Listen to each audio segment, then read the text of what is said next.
되는 것들이 이제 리가르드 이제 총재가 인플레이션 억제를 위해서 금리도 올려야 된다는 얘기들을 좀 하고 있으니까 물가가 지금 안 잡히고 있잖아요. 그래서 물가가 인플레이션이 너무 많이 올라가면서 이제 금리를 지속적으로 올리고 있잖아요. 그래서 독일 재무 장관이 올해 인플레이션 7%까지 떨어뜨릴 것이 목표는 한 2% 금리 인상 얘기들이 나오고 있는 것 같은데 경기가 그만큼 안 좋은 것 같다라고 보시면 될 것 같고 미국 입장에서는 요즘에 좀 지각 변동이 좀 있는 것 같아요.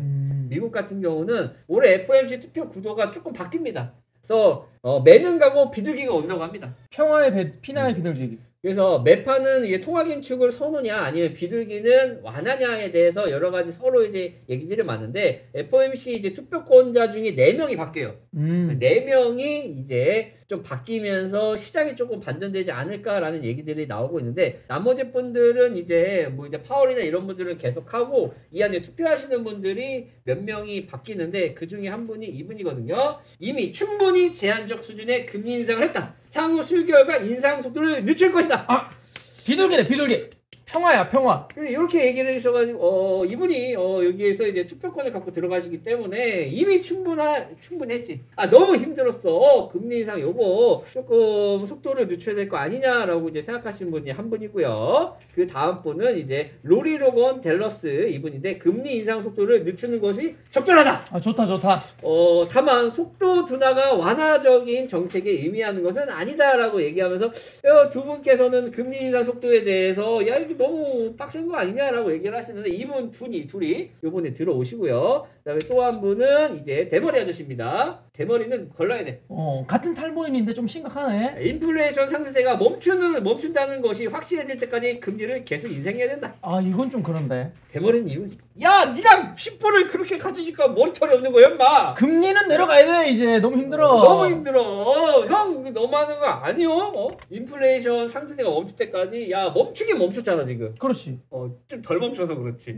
아무튼 이렇게 얘기하시는 분이 한 분 계시고요. 또 한 분 같은 경우는 자 공격적인 통화 긴축으로 수요가 둔화되면 스태그플레이션을 유발할 수 있다라고 또 얘기를 하시는 분까지 들어왔는데 그나마 좀 몇 분이 비둘기적인 모습들을 보이는 분들이 합류를 했기 때문에 올해 금리가 얼마까지 올라갈지 대충 뭐 지금보다는 이제 한두 번 정도 더 올릴 거라고 예상은 하잖아요. 그래서 이제 인플레이션이 어떻게 잡히고 이 연준에서 FOMC에서 어떤 정책들을 펼치냐에 따라서 비트나 주식시장들 세계 경제가 많이 흔들리기 때문에 새로 들어오신 이분들이 잘해가지고 금리 인상 좀 멈춰줬으면 좋겠어요. 네네.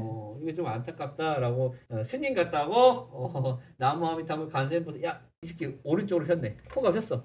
코를 항상 이렇게 하나 보다. 이름을 휘던데. 아무튼 이런 분이 들어왔다라고 보시면 될 것 같아요. 그래서 FOMC 얘기 좀 이렇게 진행이 되고 있으니까 조금 더 상황을 지켜봐야 될 것 같아요. 그래서 올해는 조금 하락이 멈추고 횡보만 해줘도 조금 좋아지지 않을까라는 생각들이 많이 들긴 합니다. 파월이 비둘기가 될지 매가 될지가 문제예요. 파월이 근데 이미 그 매를 많이 들었기 때문에 이제는 비둘기 쪽으로 좀 분위기가 전환되지 않을까? 민심 때문에. 그리고 이제 그 미국도 이제 선거가 얼마 남지 않았거든요. 그러기 위해서는 주식을 끌어올려야 돼. 그래야 지지율이 올라가거든. 바이든 형님 이거 올려야 됩니다, 형님. 그래서 미국 시장이 조금 살아나야 그 지지층들이 늘어나기 때문에 아마 올해는 미국에서 조금 비둘기적인 모습으로 가지 않을까 예상해 봅니다. 네네. 그래서 올해는 그래도 반등 정도까지는 올 거라고 생각은 해요. 그러니까 경기 침체에 대한 우려들이 있지만 이미 다 알고 있는 악재들이잖아. 여기 보면은 IMF 총재가 얘기하는 것들도 이미 우리가 다 알고 있던 중국 코로나, 우크라이나 인플레이션 금리잖아. 어느 정도 이거를 다 알고 있고 많은 사람들이 떠났기 때문에 올해는 그래도 반등장이 오지 않을까라는 개인적인 희망상 한번 해봅니다. 네네. 내년이 미국 대선이니까 내년일 거예요 아마. 그렇지 1년 지났으니까 이제 네네. 내년이지. 내년일 겁니다. 자 그리고 이제 그 다들 행보가 2, 3년 갖겠는 그쵸. 자 그리고 이제 비밀 경찰에 대해서 지냈다. 그리고 세계 부자 순위 지지부터 테슬라 일론 머스크. 한때는 1위였잖아요. 그렇죠. 이 형이 한때는 머스크 형이 1위였지. 1등이었다고. 근데 지금은 밀렸죠. 루이비통 회장님이 올라왔습니다. 근데 한 가지 더 업적을 더 달성을 합니다. 어떤 업적? 엄청난 업적을 달성하시는데 단기간에 돈 날린 사람 1위. 이만큼 재산 손실을 기록한 사례는 머스크 말고는 없었다. 네네. 단기간에 전 세계 1위가 됐지만 단기간에 재산을 날린 것도 1위. 이 형은 대단한 것 같아. 테슬라 주가가 65% 폭락하다 그의 재산은 원래는 429조였는데 173조. 단기간에 부자 됐다. 단기간에 거지가 된 걸로, 아니 거지는 아니죠. 단기간에 돈을 날린 걸로 유명하신 분이 또 되셨어요. 그렇죠. 근데 이분이 또 네네. 똑똑하신 분이야. 일론 머스크가 대단한 일을 했던 게 뭔데요? 테슬라를 계속 팔았어요. 지속적으로 찔짝찔짝 계속 팔아서 이 정도로 막은 거야. 그치. 원래라면 돈을 더 잃어야 되는데 주주 상관없이 그냥 콸콸콸 팔아가지고 이 정도로 막은 거다. 보시면 될 것 같고 오늘 얘기가 너무 길어져가지고 코인 뉴스로 넘어가도록 할게요. 내용이 너무 많아가지고 이건 여기까지만 얘기하고 그 바이낸스가 곧박스 인수한다고 합니다. 이거 예전에 인수할 것 같은데라고 얘기했었는데 아니라고 얘기했잖아. 네네. 아니라고 얘기했는데 그 뉴스가 올라왔어요. 가고 있습니다. 네네. 올해 시작부터 첫 장이 열리자마자 음봉으로 이제 시작을 하고 있고요. 나스닥 또한 좀 거의 최저점 부근에 가 있습니다.